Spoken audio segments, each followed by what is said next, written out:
தீயவா நீ என் தூயவா. அத்தியாயம் 39. சமத்தா போயிட்டு வா, யார்கிட்டயும் வம்பு பண்ணக்கூடாது, சரியா? துளசி மகன் தலையை வருட, அம்மா பத்தி தப்பா பேசினா வம்பு பண்ணுவேன் என்று முகத்தை கோணினான் அவன். என்ன பத்தியா? யார் என்னை பத்தி தப்பா பேசுறாங்க? எவ்வளவு படிப்பு திறமையில் துவாரகன் சுட்டியோ அதே அளவு சண்டை வம்புக்கு வம்பு, வாய்க்கு வாயில் அவன் அப்பனை போலவே. அவனுக்கு கோச்சிங்கே கொடுக்க வேண்டாம், தானாகவே வந்தது. உங்ககிட்ட தான் கேட்குறேன் துவாமா, யார் என்ன சொன்னா? அந்த ஆளை ஏமாத்தி தான் நீங்கள் என்ன பெத்தீங்களாம், அதான் அவர் உங்களையும் என்னையும் வேண்டாம்னு ஒதுக்கி வச்சிருக்காராம். யார் அப்படி சொன்னா? துளசியோ தடுமாறி போனாள். பச்சை பிள்ளையிடம் போய் வஞ்சத்தை விதைக்க காரணம் என்ன என்று அவளுக்கு புரியவே இல்லை. 2வது ரேங்க் எடுத்தான்ல அந்த சுனிலோட அம்மா சொல்லுச்சு, என் மகனுக்கு அப்பா அம்மா எல்லாரும் இருக்காங்க, உனக்கு உன் அம்மா இப்படித்தான், இந்த அப்பா அம்மாவை வச்சுக்கிட்டே உனக்கு இவ்வளவு திமிரான்னு சொல்லுச்சு. உன் குரங்கு மூஞ்சியை விட என் அம்மா மூஞ்சி அழகுதான்னு சொல்லிட்டு வந்துட்டேன் நான். இதுக்கு தான் நான் அந்த ஆள் பக்கம் போகாதேன்னு சொன்னேன். காணாமல் போக வைக்கிற கல்லுக்கு கூட கருணையே இல்லை, என் அம்மாவை கஷ்டப்படுத்துது என்று துவாரகன் புலம்பிக்கொண்டே நடக்க, அதென்னடா காணாமல் போக வைக்கிற கல்லு, அதென்ன கல்லுன்னு அடிக்கடி சொல்லிட்டு இருக்க என்று அவன் தாய் கேட்க, தாயை திரும்பி பார்த்து திருவென முழித்த துவாரகனோ, சும்மா என்று கண்ணை சிமிட்டி விட்டு ஓடியவன் கால் வலிக்கு பொத்தென்று அம்மா என்று அலறிக்கொண்டு விழ, ஐயோ என் புள்ள என்று துளசியும் மகனை நோக்கி ஓட, டேய் பாத்து என்று இன்னொரு குரலோ மௌனமாகவே வந்தது. அது தீயவனின் குரல். உடல் இறுகி மகன் விழுந்து கிடப்பதை பார்த்தான் அவன். அம்மா. காலில் ரத்தம் வடிய துவாரகன் முகத்தை சுருக்கிட, பாரு காலில் ரத்தம் வருது, இதுக்கு தான் எதுலேயும் பொறுமையா இருன்னு சொல்றது, அப்படி என்னடா அவசரம் என்று துளசி அழுது கொண்டே மகன் காலை தன் புடவையை வைத்து ரத்தத்தை ஒத்தி எடுக்க, வலிக்கலம்மா விடு. நிஜமா வலிக்கலையாதுவா? கண்ணீர் கட்டி தன்னை பாவமாக பார்த்த தாயை கண்டவன் வலியை விழுங்கிக் கொள்ளும் பக்குவம் கொடுத்தது யாரோ. இல்லம்மா அழாத, நான் ஸ்கூலுக்கு போறேன் பாய் என்று விட்டு நொண்டி நொண்டி துவாரகன் பள்ளிக்கு போக, இங்கே தீயவனுக்கோ தன் கால் கட்டை தாண்டி வடிந்த குருதி வலிக்கவில்லை. மாறாக மகன் காலில் வடிந்த ரத்தத்தை மீண்டும் மீண்டும் குனிந்து பார்த்தான் அவன். மகன் அவன் கண்ணை விட்டு மறையும் வரை பால்கனி திண்டை பிடித்து கொண்டே நின்று பார்த்தவன் அதன் பின்னே காலில் வலி உணர்ந்து கீழே பார்க்க, ஊன்றக்கூடாது என்று சொன்ன காலை ஊன்றி மகனை பார்க்கும் அவசரத்தில் ஓடி வந்திருக்க ரத்தம் வெளியே பீரிட்டது.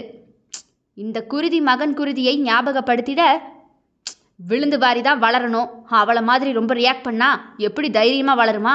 சின்ன காயந்தானே, ஒன்றும் செய்யாது. ஆனாலும் ஒரு வேளை ரத்தம் நிற்காம போய் மயக்கம் ஏதாவது வந்துட்டா, சே அதெல்லாம் அந்த அளவு போகாது. போனா அவனுக்கு என்ன தெரியும், பச்சை பிள்ளையாச்சே. இவளும் தொடப்போம் மாப்புன்னு சுத்துவா, புள்ளைக்கு அங்கே ஏதாவது ஆகிட்டா. டேய் சார், பிஏ ஓடி வர, என் பொண்டாட்டி பிள்ளைய தவிர எல்லாரும் எள்ளுனா என்னையா இருக்கீங்க? சார் கூப்பிட்டீங்களா? என் மகன் ஸ்கூலுக்கு ஃபோனை போட்டு காலில் அடிபட்டு வந்திருக்கான், கொஞ்சம் கவனமாக பார்த்துக்க சொல்லு என்று சொன்ன தீயவனை பிஏ வாயை பிளந்து பார்க்க, என்னடா? இல்லை சார், பேச்சோட பேச்சா என் மகன்னு சொல்லிட்டீங்களே. என் பிள்ளைன்னு தாண்டா சொல்ல முடியும். நான் தான் குழம்பி இருக்கேன்னா என்னை சுற்றி இருக்கிற நீங்களும் ஏன்டா குழம்பி போய் சுற்றுறீங்க? ஃபோனை போட்டு சொல்லு. பொடியன் நடக்க முடியாமல் நடந்து போகிறான், வலிச்சாலும் பல்ல கடிச்சுக்கிட்டு என்ன மாதிரி உட்கார்ந்துருப்பானே தவிர வெளியே சொல்ல மாட்டான். வலிக்குதா ஏதாவது வேணுமான்னு அடிக்கடி கேட்டுக்க சொல்லு. நான் சொன்னேன்னு சொல்ல சொல்லு, அப்போ தான் ஸ்பெஷல் கேர் எடுத்துப்பாங்க. சரி சார். இல்லைனா பேசாமல் லீவு கொடுத்து அனுப்ப சொல்லிடு. Okay sir. வேண்டாம், நான் தான் லீவு கொடுக்க சொன்னேன்னு தெரிஞ்சா வேணும்னே வீம்பு பிடிச்சிட்டு உட்கார்ந்துருக்கும் குட்டி சைத்தான். கவனமாக பார்த்துக்க சொல்லு. ஏதாவதுன்னா உடனே இங்கே ஃபோன் போட சொல்லு. எப்போதும் அதை செய் என்று ஒரே விடை சொல்பவன் இன்று தடுமாறி அதை செய்யவா இதை செய்ய சொல்லவா என்று குழம்பியதும், பாவம் பார்த்ததும், ஒருவன் வலிக்காக அவன் யோசித்ததும் இதுதான் முதல் முறை. பிறரின் வலியை உணராதவன் மிருகம், பிறந்த வலியை உணர்பவன் மனிதன். மிருகம் மனிதனாக மாற ஆரம்பித்து விட்டதோ? மிருகத்தின் முன்னே காதலை போட்டது அவள் தவறு. அதன் மதிப்பு எப்படி அவனுக்கு தெரியும்? தவறு இவன் மீதா அவள் மீதா? எப்படி இருக்கீங்க மிஸ்டர் தீயவன்? காயமெல்லாம் ஆறிடுச்சா? அமைச்சர் தன் குடும்பத்தோடு தீயவனை பார்க்க வந்திருந்தார்.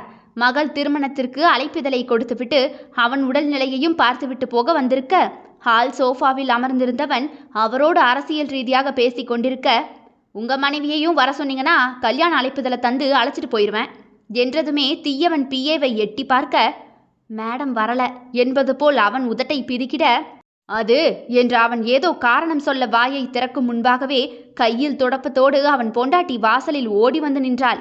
தீயவன் தலையை திருப்பி மனைவியை ஒரு பார்வை பார்த்தவன், சலிப்பாக தலையை அசைத்துவிட்டு, இதுதான் என் பொண்டாட்டி என்று மந்திரிக்கு அவளை கை காட்ட, அவன் மனைவியோ கர்ணனும் கவச குண்டலமும் போல எப்போதும் தொடைப்பானோடு வாசலில் நின்ற துளசியை, இதுவா உங்க மனைவி என்ற தொண்டை வரை வந்த வார்த்தையை கேட்க முடியாது தடுமாறிக் கொண்டிருந்தார் அவர். ஏய் இங்க வா. துளசி அங்கேயே நிற்க, என் பொண்டாட்டிக்கு கூச்ச சுபாவம் கொஞ்சம் அதிகம், அதை விட 2 காதும் ஃபியூஸ் போயிடுச்சு. நாம 4 தடவை கத்துனாதான் அவளுக்கு காது கேட்கும். இங்க வா. அவன் அழைப்புக்கு தன் கையில் உள்ள தொடப்பத்தோடு வந்து சில அடி தொலைவில் அவள் நின்று கொள்ள, இதுதான் என் பொண்டாட்டி துளசி. தீயவன், விளையாட ஒன்றும் செய்யலையே, இதுவா உங்க ஒய்ஃப்? யோ, எவளையோ பிடிச்சி என் பொண்டாட்டின்னு சொல்ல முடியுமா? இந்த கருமத்தை தான் கட்டி தொலைச்சிருக்கேன், இது கூட தான் புள்ளையும் பெற்றிருக்கேன். அப்போ இதுதானே என் பொண்டாட்டி? ஆ, ஏன் என்னோட ஃபேமிலி ஸ்டேட்டஸ் சர்டிஃபிகேட்டில் கூட பொண்டாட்டி பிள்ளைங்கிற இடத்துலலாம் இதுக பேரை தானே போட்டிருக்கேன். வேற எதுவும் நினைவு தெரிஞ்சு நான் கட்டலையே, இவ விடவும் இல்லையே. அது வேற கதை. ஒரே வீடியோ, டோட்டல் லைஃப் காலி என்று தன் கையில் இருந்த மீதி காஃபியை கொடுத்துவிட்டு வெற்று கப்பை நீட்ட துளசி ஓடிப்போய் அதை வாங்கி கொண்டாள். காலையில் மகனுக்கு நல்ல காய்ச்சல், வேலைக்கு வர நேரமாகிவிட்டது. இங்கே வந்து நின்றால் யார் யாரோ இருக்க, போயிட்டு பிறகு வருவோமா என்று அவள் திரும்புவதற்கு முன்பாகவே தீயவன் அவளை அழைத்து விட்டான். சாரி தீயவன், உங்க பொண்டாட்டி சர்வன்ட் போல என்று அவர் எப்படி கேட்க என்று தெரியாமல் தலையை சொரிந்திட, பொண்டாட்டியும் அவதான், வேலைக்காரியும் அவதான். 2 in 1 ப்ராசஸ். பொண்டாட்டிக்கு தனியா வேலைக்காரிக்கு தனியாலாம் செலவழிக்க வேண்டாம் பாருங்க. பொண்டாட்டி வேலையை அவளே பார்த்துப்பா, அதே மாதிரி வீட்டு வேலையையும் அவளே பார்த்துருவா. செலவு மிச்சம், நமக்கு குடைச்சல் மிச்சம். வேணும்னா நீங்களும் ட்ரை பண்ணி பாருங்களேன் என்று அவன் சொன்னதுமே அவர் மனைவி பதறிப்போய், போவோமாங்க என்று இடத்தை காலி பண்ண தன் புருஷனை இடித்தது. வேற ஏதாவது என் வீட்டை பற்றி தெரிஞ்சுக்கணுமா? இல்லை, நல்ல குடும்பம் அம்மாடி, என் மகளுக்கு கல்யாணம் வச்சிருக்கோம், கண்டிப்பாக குடும்பமாக வந்துருங்கம்மா என்று கல்யாண கார்டை அவள் கையில் கொடுக்க போக, அதை அவர்கிட்டயே கொடுத்துருங்கய்யா என்று மெலிதான குரலில் அவள் சொல்லிவிட்டு துளசி உள்ளே ஓடிவிட்டாள். சொன்னன்ல, என் பொண்டாட்டிக்கு புருஷன் மேலே மரியாதை ஜாஸ்தி, என் முன்னாடி அதிர்ந்து கூட பேச மாட்டா. அதை என்கிட்ட கொடுத்துட்டு போங்க, கண்டிப்பாக நான் வந்துடுறேன் என்று கார்டை வாங்கி டீப்பாயில் எரிச்சலாக வீசினான். இவனையெல்லாம் வீட்டுக்கு யார் வர சொல்கிறது? நானே ஏன்னு தெரியாமல் எரிச்சலில் வாழ்ந்துக்கிட்டு இருக்கேன். எப்போ இந்த கால் சரியாகி சிஎம் ஆஃபீஸ்க்கு போகிறனோ அப்போ தான் எனக்கு இந்த மண்டை காய்ச்சலெல்லாம் குறையும். படித்து சொன்னேன், ஒழுங்கா சேலையை கட்டிக்கிட்டு வந்து நில்லுன்னு. குந்தாணி அரசேலையை கட்டிக்கிட்டு வந்து நிற்கிறாப்பாரு, அப்படியே பிச்சு பிச்சு போடணும் போல இருக்கு. தன் முன்னால் நின்று கருமமே கண்ணாக பெருக்கி துடைக்கும் மனைவியை முறைத்து கொண்டே தாங்கி தாங்கி தீயவன் மாடி ஏறி போனவன் யோசனை வந்தவனாக திடீரென்று அவளை திரும்பி பார்த்தான். ஏய், அவள் திரும்பி பார்க்க, புள்ளைக்கு எப்படி இருக்கு? அவள் குனிந்து வேலையை தொடர, கால் முடியலைன்னு நினைக்காத, எட்டி மிதிச்சான்னு வெய்யி 7 ஊர் தாண்டி போய் விழுவ. உங்ககிட்ட தாண்டி கேட்குறேன், புள்ளைக்கு எப்படி இருக்கு? என் புள்ளைக்கு என்ன? புள்ள நேற்று கீழே விழுந்து கிடந்தானே, முட்டில் அடிபட்டு இருந்துச்சே, இப்போ ஓகேவா? துளசி கண்களை சுருக்கி அவனை பார்த்து கொண்டே, நல்லா தான் இருக்கான். அவள் சுரத்தே இல்லாத பதிலில் தீயவன் பிஏவை பார்த்திட, இல்லை சார், ஹெவி ஃபீவர் என்று அவன் சத்தமில்லாமல் கழுத்தில் கை வைத்து அவனுக்கு சமிங்கை காட்டிட, ஹாஸ்பிட்டல் கூட்டிகிட்டு போனியா? கஷாயம் வச்சு கொடுத்தா சரியா போய்டுன்னு அத்தாச்சி சொல்லுச்சு. அப்படியே உங்கள் அத்தாச்சியை கஷாயத்துக்குள்ளே போட்டு அவிச்சடு. பச்சை புள்ள ரணங்கண்டு போய் காய்ச்சல் வந்திருக்கு, கஷாயத்தை வச்சு மாமியார் மருமகளும் அப்படியே ஊற்றி என் பிள்ளைய கொல்ல பார்க்குறீங்களா? துளசி தீயவன் உதட்டையே பார்த்து கொண்டு நின்றாள். அப்படியே 2 நாளாக என் புள்ள காய்ச்சலில் கிடக்குது, கஷாயத்தை வச்சு ஊற்றுனாலாம். ஆளையும் முகரையும் பாரு, இவ பெரிய MBBS டாக்டரு, அது சர்ஜன் டாக்டரு, 2 பேரும் மருத்துவராகிட்டாங்க. டேய், காரை ரெடி பண்ணுறா. Okay sir. அவனை கூட்டிகிட்டு போய் ஹாஸ்பிட்டலில் காட்டு, அப்புறம் வந்து இந்த பெருக்கிற கூட்டுற வேலையெல்லாம் பாருப்ப என்று தீயவன் மனைவியை விரட்டாத குறையாக விரட்டி விட்டு விட்டான். என்னடா, ஹாஸ்பிட்டல் போனாங்களா? ஆமாம் சார், ஆட்டோவை பிடிச்சு கூட்டிகிட்டு போயிருக்காங்க. தீயவன் பல்லை நரநரவென கடித்தான்.